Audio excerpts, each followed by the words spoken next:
하나님이 살아계신데 우리 책에 보면 다윗 언약하고 이제 솔로몬 성전이 제일 핵심이라고 하셨잖아요. 그러니까 다윗 언약은 나단 선지자를 중심으로 그러죠. 그러니까 네 왕위가 영원하리라. 그러니까 영원할 거니까 우리나라 안 망할 거다. 그리고 성전이 있으니까 성전이 있으면 이제 하나님의 임재가 있고 하나님이 계시고 다윗 왕위가 영원하면 우리나라 안 망할 거다. 이렇게 있었고 왜냐하면 하나님이 살아계시니까 이렇게 생각하는 거고. 근데 예레미야는 하나님이 살아계시니까 망한다. 그럼 이 차이가 어떻게 우리가 이해할 수 있을까요? 뭐가 문제가 있나요? 하나님이 살아계신다 하는데 결국에는 이 당시의 유대 백성들이 의지했던 것은 제가 생각할 때는 종교적인 종교를 믿은 것인 거겠죠. 살아계신 하나님을 믿는 것이 아니라 유대 백성들에게 종교라는 것은 무엇이냐면 나중에 나라가 망한 다음에 반성하는 것에도 나오지만 열심히 예배드리고 정성껏 그 신에게 하나님에게 예물을 드리고 마음을 그렇게 예물로 표현하면 하나님은 그들에게 복과 재물과 풍성함을 내려주신다. 이게 백성들이 기대했던 것이었다라는 것이겠습니다. 그에 비해서 예레미야는 하나님 그런 분이지 않다라는 거, 하나님이 찾으시는 것은 그 일상에서의 삶의 순종에 대해서 우리 이따가도 한번 이야기를 해봐야 되겠습니다만 그 정의와 공의의 삶에 대해서 예레미야나 이사야나 아모스나 구약의 예언자들이 줄기차게 선포하는 거죠. 결국 어떤 예언자건 간에 결국 관건은 이쪽 사람들이 믿고 있는 건 언약이에요. 하나님 우리에게 약속하셨다. 그 언약의 표시가 뭐냐? 지금도 존재하는 다윗의 후예. 그리고 예루살렘에 가면 짱짱하게 서 있는 그 성전. 요거 보건대 우리 이렇게 성전 가서 정말 열심히 예배 드리는데 정말 열심히 찬양 드리는데 망할 리가 없겠다라는 거죠. 구약의 시대에서 예배에 정성이 없어서 하나님께 책망받는 시대는 거의 없다 생각해요. 종종 우리 말라기가 예배 정성이 없어서 하나님께 혼난다 생각하지만 전부 틀린 이야기라고 생각해요. 걸핏하면 말라기 가지고 헌금 정성껏 내라는데 막 황당무계한 소리들이 강단에서 선포가 되고 있지만 잘못된 이해, 말라기에 대한 틀린 이해이죠. 말라기도 그렇고 지금 말라기 때가 아니겠습니까? 하여튼간에 이사야든 예레미야든 예언자들의 시대에 예배에 정성이 없어 문제되진 않았던 것인 거고, 문제는 성전 안에서의 정성이 아니라 성전 바깥에서의 삶이 관건인 건데, 이건 하지 않는 채 모든 걸 예배에다가 목숨을 거는 것입니다. 전 그 점에서 요즘에 우리나라에도 예배에 목숨을 걸자 그래요. 좀 기가 막혀요. 뭘 어떻게 더 하자고. 이만 예배하면 됐지. 이렇게 1시간 내내 서서 찬양하면 됐지. 일주일에 몇 번이고 교회 가서 예배 드리고 새벽기도를 하고 이만큼 하면 됐지. 뭘 또 어떻게 예배를 개혁하자는 거냐. 이제 교회 그만 가라. 말이 그렇지. 교회는 가야 되죠. 교회는 가야 되지만 자꾸 교회 가라고 난리 치지 마라. 살아야지. 바깥에 가서 살아야 되는데 자꾸 예배에다 목숨 거는 건 이사야랑 예레미야 시대랑 뭐가 차이가 나나 싶은 생각이 들기도 합니다. 저의 생각이 그렇다는 거. 네. 그러니까 이런 거 아니에요. 그러니까 언약이라는 건 하나님과 인간 사이 상호 언약인데, 그 언약은 안 지키면서도, 그러니까 언약적 삶은 안 살면서도 그 언약이 약속한 그 부귀와 평화와 안녕은 바라는 그런 거고, 성전은 있지만 성전된 삶은 안 살면서도 하나님이 있다라고 믿는, 그러니까 그런 그 모순적 삶 때문에 결국은 하나님이 살아계시니까 너희를 심판한다 이렇게 되는 거군요. 제가 이렇게 행실의 정의와 공의의 삶에 대해서 강조하지만 그렇다고 이스라엘이 행실이 없어서 이건 아닌 것 같아요. 따지고 들어가면 결국 뭐냐? 결국 왜 행실이 없냐? 하나님을 신뢰하지 않는 겁니다. 하나님을 신뢰하지 않기 때문에 계속 열방을 의지하는 일들을 하게 하고, 그 출발은 솔로몬이죠. 솔로몬이 온통 자매님들 다 데리고 와서 결혼 동맹을 맺었던 것이니, 요 근본에 있는 것이 결국에는 행실이 부족한 것이 아니라 살아계신 하나님께서 우리를 인도하신다라는 것, 그걸 신뢰하지 않는 것인 거죠. 그 점에서 믿음의 문제이지, 참 이거 중요하다 싶어요. 제가 어디 가든 이 정의 문제 이야기하지만 정의에 관심이 있다라기보다는 정말 하나님 살아계시다. 하나님 살아계신 거 믿는 건 귀신도 하지 않습니까? 근데 그게 아닌 것인 거기 때문에 그 점에서 예레미야가 계속 전하는 게 관건이죠. 이스라엘은 예레미야가 백성들 보고 너네 바알을 섬겼다 그래요. 예레미야서에 나오죠. 근데 백성들은 우리가 언제 바알을 섬겼냐? 이게 관건인 거예요. 대놓고 우상 숭배를 게 문제가 아니라 여호와 하나님을 섬긴다고 하는데 예레미야는 또 우상 숭배했다. 이렇게 표현을 하더라라는 거죠. 우리로 지금 뭐겠습니까? 멀쩡히 예수 믿는데 예수님 겁나 세게 고백하고 십자가 다 고백하는데 아마 오늘 예레미야가 살아있다면 지금 우리 한국 교회는 우상 숭배다 라는 겁니다. 그거는 입술로 몇 마디 나불나불 되는 그 신앙 고백으로 결판 나는 것이지 않더라 라는 거죠. 진짜 믿는지는 거기서 이 이거에서 나오는 것이지 않다 싶어요. 그게 핵심이 그 예레미야도 나오고 이사야 뭐 우리 또 김 교수님 쓰신 논문들 제가 쭉 읽어보니까 결국 이제 공평과 정의라고 번역한 히브리어로 미시파트하고 체다크가 제일 관건으로 보시는 것 같아요. 그러니까 하나님 나라가 또 참된 믿음이 드러나는 그 하나님에 대한 믿음이 나타나는 삶이 그 공평과 정의, 미시파트와 체다크라고 하셨는데 그거에 대해서 조금 설명을 좀 해주시면 좋을 것 같아요. 예. 그렇죠. 왜 창세기 18장 19절에 하나님이 아브라함을 왜 부르셨는지를 말씀하지 않습니까? 내가 너와 그 자손과 권속에게 명하여 여호와의 도를 지켜 의와 공도를 행하게 하려고 너를 택하였다. 이렇게 나옵니다. 거기 의가 제다카라는 거고 공도가 미슈파트라는 건데 우리는 아브라함 그러면 땅의 축복을 주시려고 자손의 축복을 주시려고 부르셨다 하지만 성경에 어디도 그렇게 되어 있지 않죠. 왜 부르셨는가 하면 이 제다카와 미슈파트 우리 개혁성경은 공의와 정의 이걸 행하게 하려고 부르신 것 이걸 행하기 위해서 공간이 필요하기 때문에 땅을 주시는 거고 이걸 행해 나갈 사람이 필요하기 때문에 자손을 주는 겁니다. 근데 땅이 특별하다라고 생각을 해버리면 착각이죠. 자손이 특별하다라고 생각해버리면 그래서 이스라엘은 예루살렘이 특별하다라고 생각해요. 착각이죠. 유대인이 선민이라고 생각해요. 착각인 것입니다. 하나님이 기어이 그들을 박살을 내서 흩어버리지 않습니까? 오늘 우리도 똑같겠죠. 교회가 특별하다. 하나도 특별하지 않고 그리스도인 특별하다. 쥐뿔도 특별할 것 없겠다 이죠. 이 교회와 그리스도인들이 정의와 공의의 삶을 살지 않는다면 요거의 신학적 버전이 하나님의 나라와 그 정의를 구하는 삶 그 마태복음 6장 33절이겠습니다만 이게 없으면 좀 교회 건물 필요가 없다. 이게 없으면 그 사람 그리스도인이지 않다. 라고 풀어가는 것이 옳겠다 싶어요. 그럼 이 제다카 우리 개혁성경이 공이라고 번역한 게 저는 올바른 관계 사전에서는 그렇게 되어 있습니다. 올바른 관계가 좀 더 쉬운 말로는 저는 늘 이 마음을 같이함 공감이라고 전해요. 이웃과 이웃 사이 올바른 관계는 뭐냐? 공감이에요. 가령 일본에 저렇게 원자력이 큰 문제가 생겼다. 하나님이 일본이 우상 숭배해서 심판하셨다. 헛소리하지 마라. 저는 어디 가든 전하고 싶다. 그건 하나님이 판단하실 일인 거고 우리가 할 건 뭐냐? 일본이 겪고 있는 어려움에 대해서 공감하고 함께 슬퍼하고 함께 눈물 흘리는 거 그게 그리스도인들이 할 일이지 일본이 우상 숭배를 했네만네 그럴 거라면 우리 땅은 진작에 저는 대한민국은 진작에 박살이 나셨어도 두 번은 났었어야 맞겠다라는 것입니다. 태국에 쓰나미가 왔다? 우상 숭배다?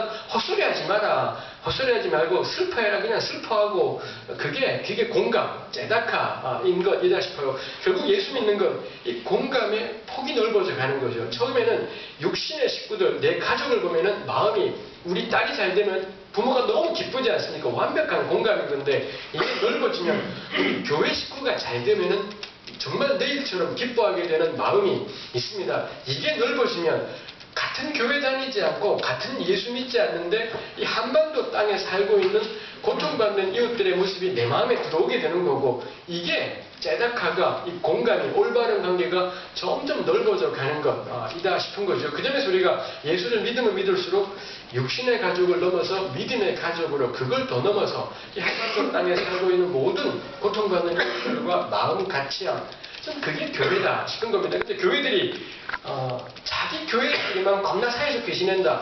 그럴 거라면 세상에 왜 존재하나 싶은 것입니다. 왜 세상에 존재할 필요? 교회 겁나 잘 돼요. 뭐 어쩌라고? 교회가 그렇게 잘 되는데 이게 왜 존재하나 싶은 것이죠. 그게 있고 또 하나 이제 이 정의라고 개혁성경이 번역한 히브리어의 이 미슈파트라는 단어는 재판, 뜻이 재판입니다. 재판, 판결. 뭐 여기서 나온 말이겠습니다만 고대 이스라엘의 재판관들은 통치자이죠. 왕이 해야 되는 가장 중요한 덕목이 재판이었던 거고 그런 점에서 이 재판은 뭐 구약의 약자들 있지 않습니까? 고아, 과부, 나그네 이 사람들이 자기들이 위치 때문에 부당한 일을 겪었을 때 옆에서 같이 붙잡고 울어주는 사람이 있고, 그러면 힘내서 재판에, 국가에, 법에, 제도에 호소하는 겁니다. 그런 왕이 듣고서는 올바르게 판결해 주는 것이더라라는 거죠. 우리 식으로 치면 뭐가 되겠습니까? 그 점에서 저는 미슈파트는 제도, 구조, 틀에 대해서 다뤄내고 있더라라는 겁니다. 결국 하나님이 우리에게 원하시는 건 이웃과 공감하는 삶, 그 다음에 이 약한 사람들과 고통받는 사람들의 그 눈물이 제대로 다루어내질 수 있는 법적, 제도적, 거창하게 표현하면 구조적 틀의 변화, 이 두 가지를 같이 담고 있는 것이 이 정의와 공의, 이 미슈파트와 제다카라는 표현의 의미이죠. 근데 성경 곰곰이 보면은 이 미슈파트와 제다카는 하나님이 온 세상을 통치하시는 하나님의 통치, 하나님의 보좌의 기초다. 뭐 이런 말씀이 시편 87편 2절이나 뭐 이런데 나와요. 하나님이 온 세상을 정의와 공의로 다스리시면서 아브라함의 후손들에게 너도, 그리고 다윗에게 너도 정의와 공의를 행하라. 즉 정의와 공의는 달리 말하면 하나님을 닮아가는 삶이더라는 것입니다. 정의라는 말이 있으니 우리가 자꾸 사회적이다 생각을 하지만 저는 전혀 그렇지 않다. 하나님을 닮아가는 삶, 그게 정의와 공의를 행하는 공동체라고 생각해요. 우리 교회에 평화가 될 게 있다면 전 이런 것밖에 없다 싶어요.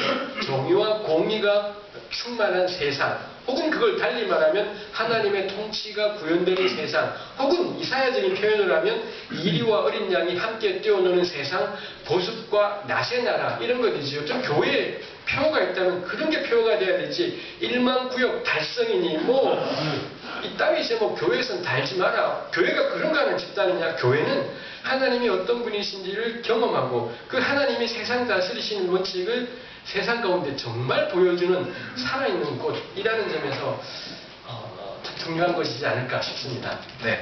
자, 제가 한 가지 질문 더 할 텐데요. 여러분들 좀 질문이나 또 지금껏 들은 것 중에 아니면 또 개인적으로 궁금한 것들이 있으면 질문을 좀 해주시면 좋겠고요. 저기 중간에 마이크가 있으니까 손을 들어주시면 되고요. 질문할 때는 한 분씩 하지 않고 해보니까 두 분이나 세 분 묶어서 이렇게 할 테니까요. 자유롭게 질문해 주시면 좋을 것 같고요. 지금 이제 1장, 2장 얘기를 하고 있는 거거든요. 이제 책의 3장으로 좀 넘어갑니다. 그러니까 지금 엉뚱한 얘기 하나 이렇게 생각하실 것 같아서 그러는데 그냥 자연스럽게 책의 내용을 이렇게 따라가면서 얘기하고 있는 건데요. 우리 3장의 내용이 이제 성전 설계에 대한 거거든요. 근데 사실은 이거 보면서 이제 질문을 위한 질문인데 보통 이제 열왕기서에 보면 하나님 성전 하나님이 세우셨고 또 나중에 또 포로 이후에 또 성전을 세우잖아요. 포로 기한 공동체가. 근데 예레미야서에서는 유독 이전은 하나님 전이 아니라 하나님 전이 아니라 하나님 전에 하지 마라. 그러니까 세 번이나 반복해서 이렇게 강조를 해서 얘기한단 말이에요. 그러면 성전이 이게 왜 문제가 되는 거예요? 그리고 그러면 그 앞과 뒤에는 뭐가 되는 건가? 이런 질문을 우리가 좀 할 수 있을 것 같아요. 예레미야 7장하고 26장이 성전에 대해서 극도의 부정적인 견해와 인식을 담아내고 있습니다. 우리가 일단 성전과 제사에 대해서 아예 하나님이 예레미야 7장에 그런 말씀을 해요. 내가 언제 광야에서 너네 보고 나한테 제사하라 그런 적 있냐? 하나님 그러신 적 있어요. 이제 와서 그러시면 안 되는 것인 거죠, 사실은. 그런데 예레미야가 있다라는 것, 예레미야서와 레위기 출애굽기가 우리 같이 성경 안에 들어있지 않습니까? 그렇다라는 건 예레미야 7장의 말씀을 보고 액면가 그대로 하나님이 제사 명령하신 적 없구나 라고 해버리면 이건 같은 성경 안에 고백하고 있는데 말이 안 되는 것인 거겠습니다. 당연히 레위기든 아모스이든 제사를 혹독하게 비판해도 출애굽기와 레위기에 나와 있는 신앙 전통을 당연히 기반으로 하고 있는 것, 일단 그거 전제해야 되는 거고, 근데 하나님이 성전을 깡그리 무시해버린다 싶으실 정도로까지 진노하셨고 단호하시다라는 거, 그건 우리가 꼭 붙잡아야 되는 필요가 있겠다 싶은 것입니다. 이건 어쩌면은 그렇게 이 성전이라는 게 이 백성들에게는 계속 마지막 보루인 거예요. 우리가 아무리 엉망이 되고 이렇게 외적이 쳐들어와도 성전이 있으니 성전으로 도망가면, 왜 우리 시편에도 주의 날개 그늘 아래에 내가 피합니다 그런 표현 나오잖아요. 그거 다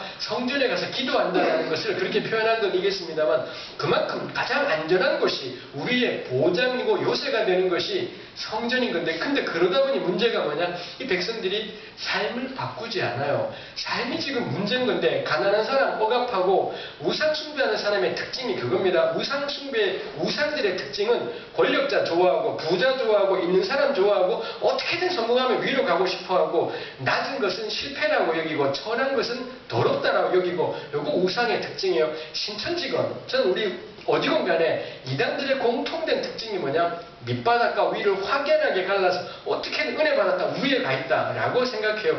그 점에서 우리나라의 주류 교회들이 저는 거의 할 말이 쉽지 않다 싶어요. 예수 믿고 겁나 축복받으면 잘 된다, 대통령까지 나왔다라는 걸 이렇게 자랑스러워하는 교회라면 거기는 우상 숭배의 가능성이 저는 겁나 크겠다 싶은 생각이 드는 것이죠.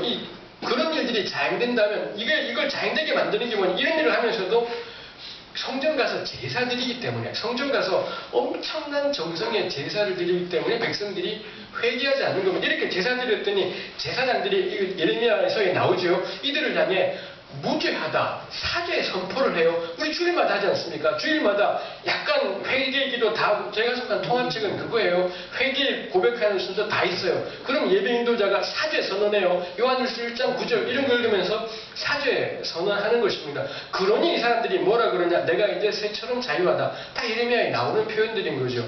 그러니 고칠 게 없어요. 하나님의 은혜만이 나를 정결케 하시니 뭘 바꿀 게 있겠습니까? 계속 돌아가서는 가난한 사람 억압하고 착취하고 그런 착취당하는 현실을 방관하고 무시하고, 그러면서 성전 가서는 하나님 살려주세요 한다는 거죠. 예레미야가 단호하게 선포, 거짓말이다. 여기가 하나님의 집이라는 말은 거짓말이다라고 명확하게 선포하는 것이 있지요. 그러니 이 7장 본문을 가만히 들여다보고 있으면 이거 흔들흔들 하게 돼요. 내가 주일날 교회 왜 가나? 우리 교회는 그러면은 뭐가 다른가 싶은 이 쉽지 않은 생각들이 자꾸 떠오르게 되는 것이 있죠. 아마 그런 이유들이 예레미야 7장이 거의 우리 강단에서는 설교되지 않는 까닭이기도 하겠습니다. 이거 설교한다라는 건 교인들로 하여금 자기가 지금 열심히 출석하고 있는 교회를 근본적으로 제고하게 만들어버리기 때문에 이 설교는 해서는 안 되는 설교일 가능성이 있고, 근데 예레미야가 하지 않습니까? 해도 어디서 하느냐? 여러분 북토크에서 하지 않고 주일날 교회 가는 사람의 입구 앞에 서서는 요 설교를 한 겁니다. 예레미야 7장은 설교만 실려있고 예레미야 26장은 성전 설교 이후에 반응이 나와요. 모든 사람들이 몰려와서 예레미야 죽이자, 뒤집어지는 겁니다. 예레미야가 이야기했더니 흥미롭죠. 선지자와 제사장과 고관과 백성들이 다 예레미야 죽이지 않은데, 예레미야가 이야기를 했더니 백성 떨어져 나가요. 고관 떨어져 나가요. 남은 두 집단이 누구냐? 선지자와 제사장은 끝까지 예레미야 죽이자, 요렇게 밀어붙여가요. 마지막에 이 예레미야를 지지했던 고관들, 서기관들, 이 사람들이 말리고 말려서 겨우 예레미야가 살아나게 돼요. 그만큼 성전 건드는 설교는 목숨을 걸어야 되는 설교지요. 예수님께서 이 유대인들이 바리새인과 대제사장이 예수를 죽여야 되겠다라고 결심한 최초의 사건이 뭐냐? 성전 정화 사건. 요거 건들면은 다른 건 괜찮아요. 이거 건들면 박살나요. 오늘은 뭘까요? 오늘은 뭘 건드리면은 박살나게 될까요? 그러니 예레미야 7장이나 예레미야 26장은 거의 설교할 수 없는 본문이겠다 싶어요. 그러니 뒤집어서 말하면 뭔가 우리 교회는 성경에 예레미야 7장은 필요 없어요. 개혁주의고 칼빈이고 간에 다 필요 없지요. 예레미야 7장은 거의 필요 없어요. 예레미야 26장도 거의 필요 없는, 뭐 필요 있더라도 남의 교회가 그렇지 우리 교회는 아니다가 지금 우리의 현실이 되어 있죠.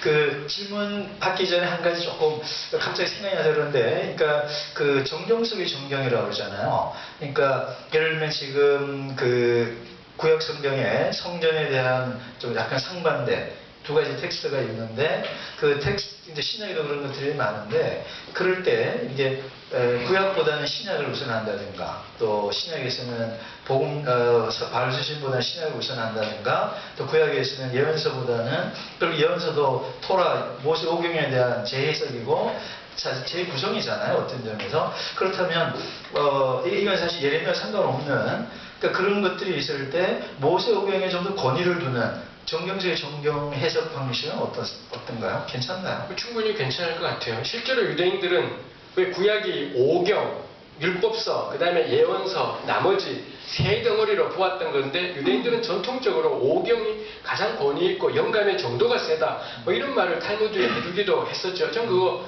동의할 만한 거고. 그럼 오경, 구약 전체 핵심이 오경이다. 오경의 핵심이 뭐냐? 뭐 지금 이야기할 수 없지만 저는 레위기라고 생각을 해요. 가장 가운데 있기도 하고 분량도 그렇고. 그럼 레위기는 한마디로 뭐냐면 거룩이지 않습니까? 거룩을 레위기에서 가장 집중적으로 다루고 있는 챕터가 레위기 19장이에요. 예수님께서 나중에 율법학자가 찾아와서 구약의 핵심이 뭐예요? 물어보았을 때 예수님이 딱 한마디 하지 않습니까? 하나님 사랑해라, 내 이웃, 내 몸처럼 사랑해라. 요 내 이웃, 내 몸처럼 사랑하라가 어디에 있느냐? 레위기 19장 18절인 게 우연이지 않아요. 레위기 19장의 한 구절을 가져오신 게 전 우연이지 않다 생각하고, 그 점에서 정경 속의 정경은 무엇이냐? 내 이웃을 내 몸처럼 사랑하라. 요거야말로 저는 구약 성경 전체의 핵심이고 예언자들이 줄기차게 전하고 싶었던 것이기도 하지요. 하나님 사랑과 이웃 사랑이지만 둘로 표현할 때는 하나님 사랑, 이웃 사랑이에요. 근데 마태복음 7장 12절에 보면